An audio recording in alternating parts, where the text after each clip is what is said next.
Hello everyone, ninth class students. Welcome back to my channel CBSE Tutorials.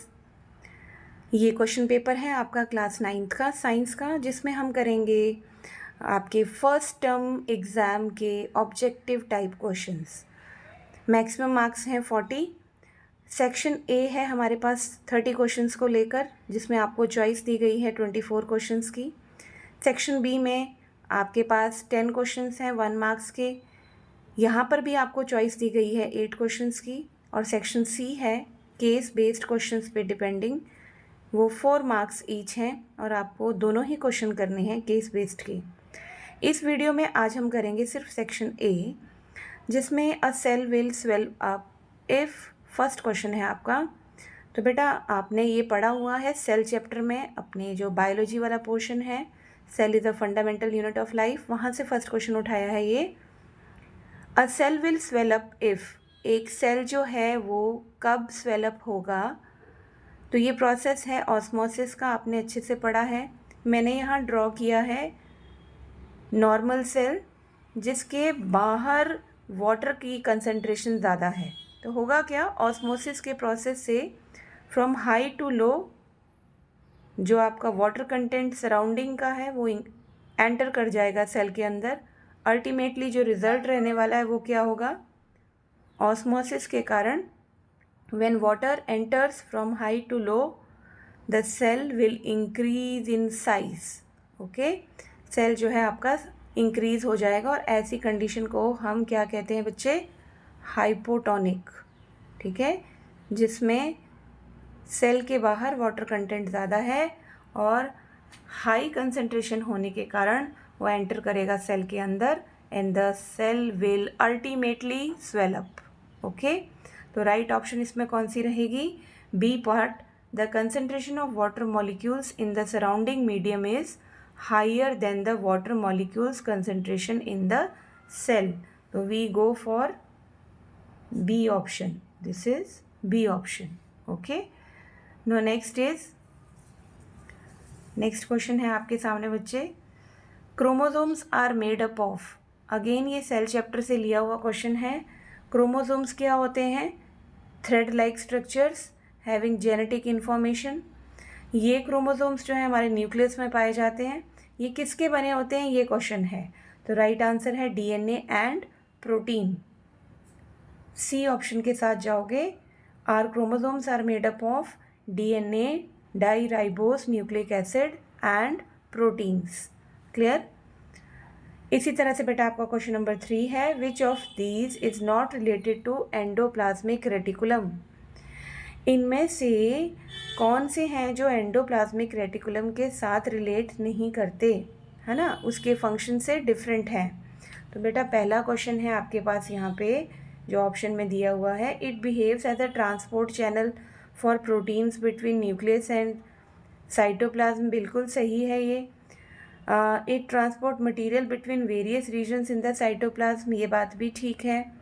Then it can be the site of, it transports material between the various region of the in the cytoplasm, पढ़ा है आपने function. It can be the site of energy generation, तो बेटा यहाँ पे कोई energy generation नहीं होती है, तो हमने नॉट रिलेटेड करना है ना। क्वेश्चन को ध्यान से पढ़िए, क्वेश्चन में क्या पूछा है कि which of these is not related to endoplasmic reticulum. तो बेटा बायोकेमिकल एक्टिविटीज़ तो यहाँ होती हैं, ठीक है, बाकी ट्रांसपोर्टेशन भी ये करता है, और it behaves as a transport channel between proteins and nucleus and cytoplasm also. तो आपका जो सही ऑप्शन है जो नहीं रिलेट करता एंडोप्लाज्मिक रेटिकुलम के साथ, वो है C option, it can be the site of energy generation. क्योंकि एनर्जी जनरेशन की हमें पता है ना साइट कौन सी है, माइटोकॉन्ड्रिया। ठीक है, इसको हम बोलते हैं power house of the cell. तो यहाँ पे होती है एनर्जी जनरेशन, ना कि एंडोप्लाज्मिक रेटिकुलम में। अगला आपका क्वेश्चन है, kitchen of the cell is, kitchen क्या है सेल की, mitochondria, endoplasmic reticulum, chloroplast, Golgi apparatus. तो बेटा क्लोरोप्लास्ट जो है हमारा, that is known as kitchen of the cell. क्यों बच्चे, इसके अंदर क्या होती है, क्लोरोफिल जो आपके ऑटोट्रॉफिक न्यूट्रिशन के लिए बहुत ज़रूरी है। ठीक है, तो किचन ऑफ द सेल किसको बोलेंगे? क्लोरोप्लास्ट को। Organelle other than nucleus contains DNA. Nucleus को छोड़ के वो दूसरा ऑर्गेनेल कौन सा है जिसके पास डीएनए होता है? तो वो है बेटा आपका mitochondria. Okay. The proteins and lipids essential for building the cell membrane are manufactured by. Protein और जो लिपिड्स हैं हमारी सेल मेम्ब्रेन बनाते हैं, जिस प्रोसेस को हम बोलते हैं बायोजिनेसिस। वो कहाँ बनते हैं प्रोटीन लिपिड्स, ये आपको बताना है। यहाँ पे ए ऑप्शन में दिया है endoplasmic reticulum, Golgi apparatus, mitochondria, peroxisomes. तो ये बनते हैं हमारे एंडोप्लाज्मिक रेटिकुलम में। With the help of ribosomes हमारे बनते हैं प्रोटीन्स, और लिपिड्स भी बनते हैं हमारे स्मूथ एंडोप्लाज्मिक रेटिकुलम में। क्योंकि आपने पढ़ा है ना RER रफ एंडोप्लाज्मिक रेटिकुलम और SER स्मूथ एंडोप्लाज्मिक रेटिकुलम। तो रफ में राइबोसोम्स होते हैं जो प्रोटीन्स बनाते हैं, और स्मूथ में राइबोसोम्स नहीं होते, तो वहाँ पे हमारे क्या बनते हैं? वहाँ बनते हैं हमारे लिपिड्स। ठीक है, अब नेक्स्ट क्वेश्चन देखो। A person met with an accident in which 2 long bones of his hand were dislocated, which among the following may be the possible reason for this. एक पर्सन है, एक्सीडेंट होता है जिसमें 2 लॉन्ग बोन्स जो हैं hand की डिसलोकेट हो जाती हैं, यानी सपोज कीजिए दीज आर द बोन्स, ये डिसलोकेट हो गई। ठीक है, ऐसे ऐसे। Which among of the following may be the possible reason for this. इसके लिए इन सभी में से क्या पॉसिबल रीज़न हो सकता है बेटा? Tendons breaks. तो टेंडन्स आपको पता है किसके साथ अटैच्ड होते हैं? बोन्स और मसल्स के बीच में। Then break of skeletal muscle tissues, बिल्कुल नहीं। Ligaments break, yes. 2 बोन्स के बीच में, यानी बोन के साथ कनेक्ट करने के लिए कौन रिस्पॉन्सिबल होता है? Ligament tissue. तो अगर आपका लीगामेंट ब्रेक हो रहा है तो हम कह सकते हैं 2 long bones of his hand were dislocated. Next question is sportive epithelial cells that line kidney tubules and the salivary duct को कौन सा एपिथेलियल सेल्स जो है सपोर्ट करता है? तो किडनी ट्यूब्यूल्स में बेटा और सेलिवरी डक्ट में प्रेजेंट होता है आपका क्यूबॉइडल एपिथेलियम। ठीक है, ये याद रखोगे आप, आपकी बुक में दिया हुआ है ये। In an emergency, which tissue helps in making quick decision after analyzing the situation? Epithelial tissue decision लेता है, मस्कुलर लेता है, नर्वस लेता है या कनेक्टिव लेता है? Your answer is nervous tissue. It helps in making quick decision after analysing the situation. Now next question is question number 10। Intestine absorbs the digested food material. What type of epithelial cells are responsible for that? Stratified squamous epithelium, columnar epithelium, ये option है आपका columnar epithelium, spindle fibres या कुबॉइडल। तो बेटा secretion वाली side पे intestine में हमारे होता है columnar epithelium. Rusting of an article made up of iron, लोहे से बनी हुई चीज़ है आपके पास कोई, अगर उसकी रस्टिंग हो रही है तो हम उसे क्या कहेंगे? Corrosion and it's physical change कहेंगे, डिसोल्यूशन फिजिकल चेंज कहेंगे, करोजन या केमिकल चेंज कहेंगे, या डिसोल्यूशन या केमिकल चेंज कहेंगे? तो हम बेटा उसको कहेंगे corrosion and it's a chemical change, क्योंकि ये केमिकल चेंज है रस्टिंग। ठीक है, फेरिक ऑक्साइड बनता है इसमें। Tincture of iodine has antiseptic properties, this solution is made by dissolving. Tincture of iodine कैसे बनता है आप अच्छे से जानते हो, केमिस्ट्री में आपने पढ़ा हुआ है। When iodine solute is dissolve in the solvent alcohol. ठीक है, आयोडीन इन एल्कोहल बनाता है tincture of iodine. Clear. Next question number 13। Blood and sea water are, blood और सी वाटर क्या होते हैं? Mixtures, compounds. मिक्सचर होता है ब्लड या सी वाटर कंपाउंड होता है, या blood is a compound and sea water is a mixture? So we go for both are mixtures. Mixtures क्या होते हैं? जो 1 सब्सटेंसेस से ज़्यादा बने हों। तो ब्लड भी वैसा ही है और सी वाटर भी वैसा है। तो बोथ मिक्सचर्स उनमें डेफिनेट प्रोपोर्शन नहीं है, ठीक है। आपके आरबीसी कम भी हो सकते हैं, ज़्यादा भी हो सकते हैं, डब्ल्यूबीसी कम ज़्यादा हो सकते हैं, प्लेटलेट्स कम ज़्यादा हो सकते हैं, इसलिए ब्लड को हम क्या कहेंगे, मिक्सचर। और सी वाटर तो आपको पता है वेरियस टाइप के वेरियस प्रोपोर्शंस में आपको इसमें कॉन्स्टिट्यूएंट्स मिल जाएंगे। तो हम जाएंगे ए ऑप्शन के साथ, both blood and sea water are mixtures, right?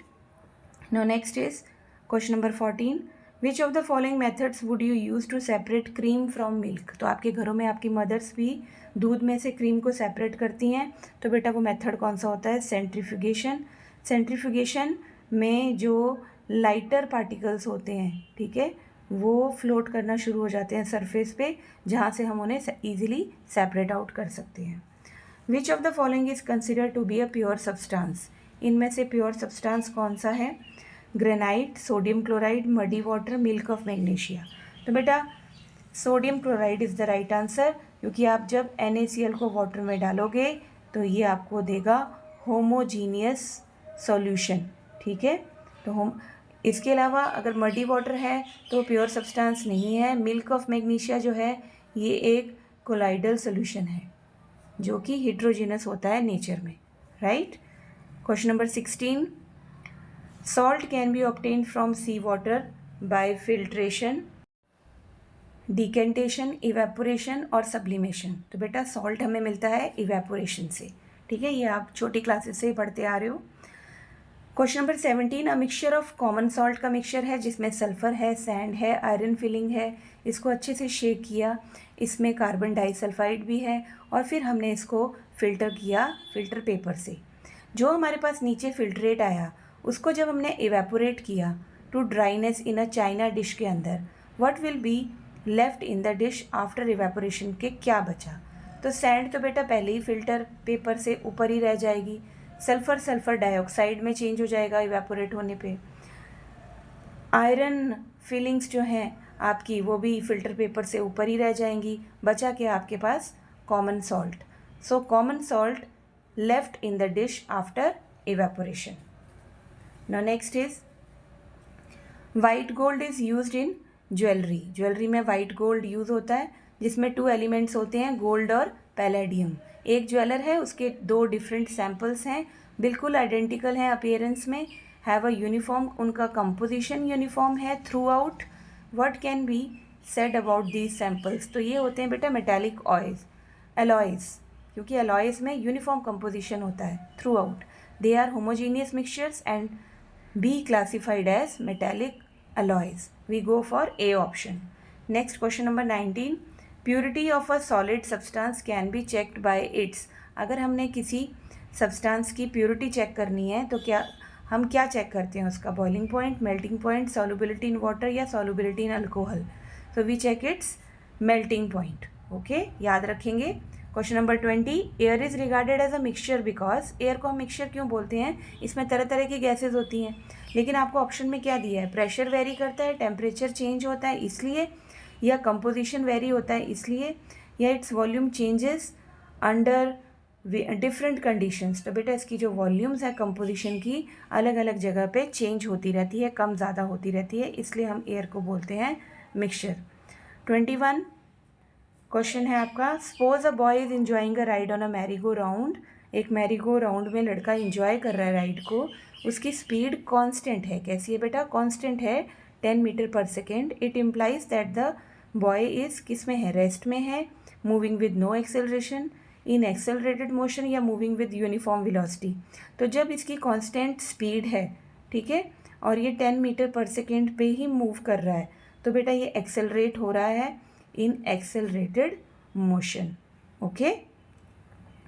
अब क्योंकि सर्कुलर है ना मैरी गो राउंड, तो मैरी गो राउंड में सर्कुलर वाले में हर कहीं पर डायरेक्शन चेंज हो रही है, ठीक है, आपकी वेलोसिटी चेंज हो रही है। तो यहाँ पर चाहे कांस्टेंट स्पीड हो लेकिन डायरेक्शन चेंज होने के कारण हम बोलेंगे उसको कि इसकी हर पॉइंट पे वेलोसिटी चेंज हो रही है, तो ये आएगा आपका accelerated motion, right. An object of mass 100 kg, object का मास कितना है 100 kg, और इसकी जो वेलोसिटी है इनिशियल दैट इज़ 4 मीटर पर सेकेंड, u 4 मीटर पर सेकेंड है, और फाइनल वेलोसिटी v कितनी है 8 मीटर पर सेकेंड। टाइम हमें दिया है 2 सेकेंड्स का। Calculate the initial and final momentum. तो इनिशियल मोमेंटम है हमारी mu और फाइनल है हमारी mv। तो initial momentum mass into initial velocity, तो वो आ गई हमारी 100 इंटू 4, और फाइनल आ गई यहाँ पे हमारी मास है 100 इंटू फाइनल वेलोसिटी 8। तो ये हमारे पास आ गया 400 और mv आ गया हमारे पास 800। So we go for A option, right. 400 and 800 kg meter per second. Now 29th question. When we stop pedaling the bicycle begins to slow down. जब पेडलिंग छोड़ दें तो बाइसिकल धीरे हो जाती है। दिस इज़ बिकॉज जो फ्रिक्शनल फोर्स है वो अपोजिट डायरेक्शन में एक्ट करता है। किसके opposite? Motion of the bicycle by the road. A goalkeeper in a game of football pulls his hand backward after holding the ball short at the goal. This enables the ballkeeper to decrease the rate of change of momentum, जिसके कारण force decrease हो जाता है और फिर hurt नहीं होता goalkeeper को। ठीक है, तो ये थे आपके questions. For listening, for your patience, for your love and support, thank you, have a nice day. Section भी हम करेंगे नेक्स्ट वीडियो में। Till then, good bye.